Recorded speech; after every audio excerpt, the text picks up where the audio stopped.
Kita bagaimana melihat putusan Majelis Kehormatan MK hari ini, apakah menjawab kegelisahan publik dan sesuai harapan khususnya bagi pelapor? Kita akan bahas bersama Refli Harun, ini adalah pakar hukum tata negara. Bung Refli, selamat malam.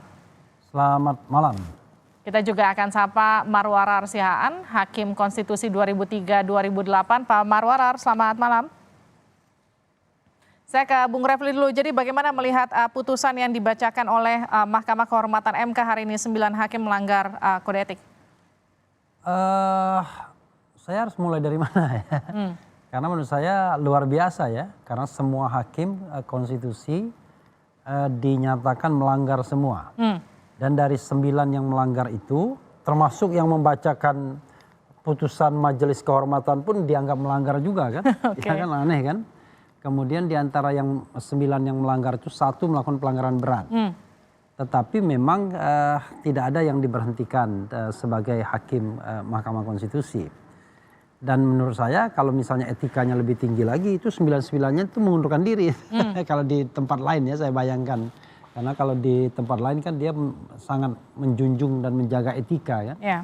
Ketika dinyatakan bersalah ya mundur. Tetapi oke lah itu soal lain. Tetapi yang menarik adalah memang pernyataan Pak Jimli tadi dan dissenting opinionnya kan.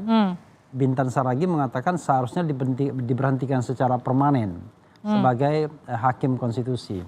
Tetapi rupanya ada ranjau yang sudah mereka buat, yaitu kalau pemberhentiannya sebagai hakim konstitusi ada banding, yaitu Majelis Kehormatan Banding.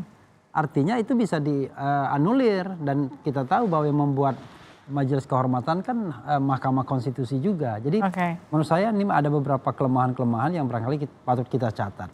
Tapi mengenai sanksi ya yang terkait dengan Anwar Usman ini saya sudah perkirakan. Cuma saya memperkirakannya dia diberhentikan secara permanen. Karena kenapa? Karena dia memiliki yang namanya konflik of interest permanen saya katakan dalam berbagai kesempatan. Dan ternyata cara berpikir demikian diakomodir kan oleh hakim Mahkamah Majelis Kehormatan. Dia menghukum tidak hanya mendemosi sebagai ketua menjadi hakim biasa saja, tapi dilarang untuk terlibat, ya kan, di dalam sengketa pemilu pilkada yang melibatkan ada garis kepentingan keluarga misalnya. Nah tetapi aneh kan, maksud saya kok tanggung sekali. Hanya sekali lagi memang kalau diberhentikan maka kemudian harus ada Majelis Kehormatan Pembanding. Nah itulah sebabnya tadi kan Majelis Kehormatan mengatakan ya mbok ya jangan jeruk makan jeruk begitu. Bikin aturan tuh ya jangan yang menguntungkan dirinya sendiri. Kalau memang mau diatur, aturlah dalam undang-undang. Atau tidak ada yang namanya Majelis Pembanding itu. Itu satu hal. Nah yang lain yang barangkali mengecewakan publik yang ingin melihat putusan Mahkamah Kehormatan lebih progresif, yaitu mereka menolak untuk mengaitkan putusan ini dengan kemungkinan untuk memeriksa ulang hasil putusan yang kemarin. Ya putusan itu atau kasus itu. Apakah dimungkinkan memeriksa ulang undang-undang yang sama? Bisa, karena kan sudah diajukan katanya. Jadi undang-undang itu bisa diajukan kembali untuk direview, diperiksa oleh 8 hakim konstitusi yang ada, karena 1 kan tidak boleh karena ada konflik of interest kan. Tetapi masalahnya adalah itu hanya berlaku untuk ke depan. Jadi sebenarnya nggak berlaku untuk Gibran. Jadi kalau menurut Anda apa yang kemudian diputuskan dari persidangan tadi itu hanya sekedar pemanis saja karena nggak ada efeknya apa-apa? Iya, nggak ada efeknya apa-apa. Termasuk juga penentuan tanggal 7 itu, tanggal 7 November hari ini nggak ada efeknya. Jadi kalau misalnya nanti mereka menyidangkan kembali pasal yang sama, pasal 169 ya kalau tidak salah, maka bisa jadi keputusannya mengabulkan, tapi mengabulkan cara membacanya beda lagi, yaitu hanya gubernur misalnya, atau tafsir yang tadinya sudah diletakkan MK dibuang.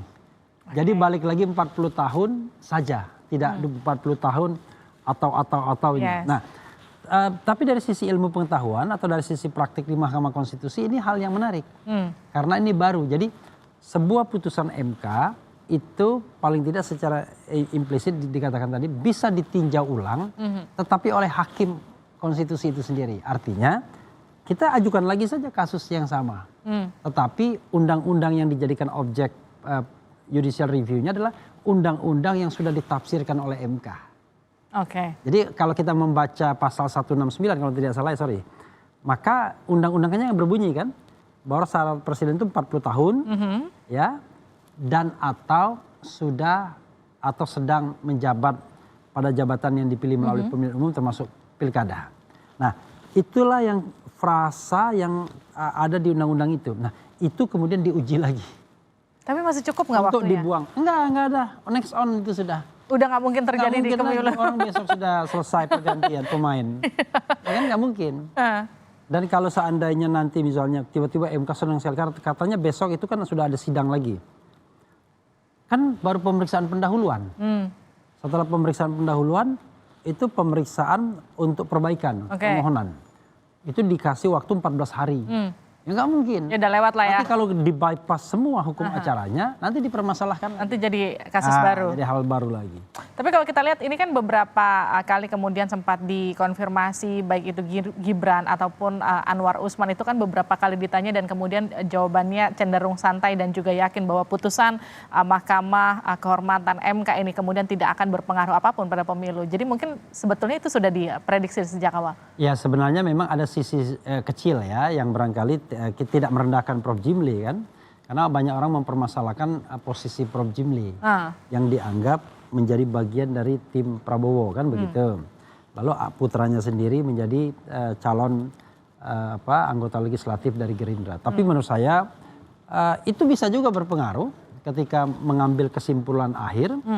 Tetapi yang paling penting adalah kita kan tidak bisa menduga-duga lagi. Yang paling penting adalah bagaimana kita melihat putusan Majelis Kehormatan itu sendiri. Nah sekali lagi biar masyarakat paham, putusan Majelis Kehormatan itu nothing to do dengan putusan Gibran. Jadi Gibran tetap bisa jadi calon wakil presiden Prabowo. Kemudian kalaupun ada pengujian undang-undang itu lagi, tidak mungkin akan membatalkan Gibran. Karena itu sudah next on, berlaku ke depan 2029. Hakim konstitusi semuanya dianggap melanggar kode etik. Dan kalau di luar negeri biasanya walaupun ringan atau apa, berhenti mereka. Apalagi sudah ada yang 3 kali kan. Tapi kan kali ini cuma sanksi lisan aja kan, teguran lisan. Sanksi ringan. Ya, sanksi ada teguran lisan, ada yang tertulis. Pak Arief tertulis karena sudah 3 kali, hat-trick dia. Kalau hat-trick kan harusnya berhenti kan. Tetapi rupanya kode etik itu sudah diubah, tadi dikatakan kan. Jadi menurut saya memang sense of etik kita itu memang nggak tinggi. Kan harusnya kalau sudah persalahkan melanggar kode etik walaupun seringan-ringannya karena ini levelnya negarawan, levelnya yang mulia, harusnya ada rasa tidak enak kan, rasa malu, rasa tidak pantas dan lain sebagainya. Tapi untuk sementara di negeri ini belum. Ya belum ada. Gini, kan ketika kemudian sudah dicopot Pak Anwar dari posisi ketua, tapi kemudian kan beliau masih aktif sebagai hakim Mahkamah Konstitusi ya, betul ya? Ini kalau menurut Anda sanksinya sudah cukup pantas seperti itu atau seperti apa? Kalau saya sih harusnya diberhentikan. Harusnya diberhentikan aja sekalian? Karena sama saja kita menggaji orang yang bakal ada nganggurnya. Kan misalnya ada, misalnya gini, judicial review. Itu dia boleh nggak ikut memeriksa? Karena judicial review kan ada kepentingan presiden juga. Misalnya omnibus law, presidential threshold. Lalu yang tadi yang dikatakan tadi ya cuma pilpres sama pilkada saja misalnya. Padahal judicial review itu juga kepentingan presidennya ada. Walaupun kita tahu, wah ini kan masa jabatan presiden tinggal 1 tahun, bukan 1 tahunnya. Tapi kita bicara hal yang seharusnya. Cuma saya juga paham cara berpikir Prof. Jimli tadi. Karena kalau diberikan sanksi pemberhentian, ada majelis pembandingnya tadi. Yang harus dibentuk lagi. Ya, sama cerita tentang Setia Novanto. Pendukung Setia Novanto mengatakan ini adalah pelanggaran berat. Karena kalau pelanggaran berat harus dibawa ke rapat paripurna. Karena sanksinya pemberhentian sebagai anggota dewan. Tapi pendukung Setia Novanto mengatakan ini adalah pelanggaran berat, sementara yang kontra sama dia mengatakan pelanggaran sedang. Aneh kan? Yang kontra bilang pelanggaran sedang, pendukungnya pelanggaran berat. Karena waktu itu kalau pelanggaran sedang cukup di badan kehormatan dan diberhentikan sebagai ketua. Tapi tidak diberhentikan sebagai anggota DPR. Itu yang terjadi. Dan jangan lupa Setia Novanto kemudian bisa balik lagi kan sebagai ketua DPR, walaupun kemudian akhirnya berhenti karena ada kasus korupsi. Oke, tapi kalau gini, ini kan kemudian jadi satu presiden yang unik bagi Indonesia. Bagaimana bisa? Sangat unik. Ya, Di bagaimana dunia pun bisa? sangat unik ini. Bagaimana bisa 9 hakim, katakanlah 9 hakim MK yang kemudian dianggap sebagai hakim agung, 4-empatnya disanksi bersamaan dan terbukti dalam satu waktu begitu. 9. Kan 9-nya kan? Ya, 9-9 ya? Iya, 9-9-nya dikatakan melanggar kode etik.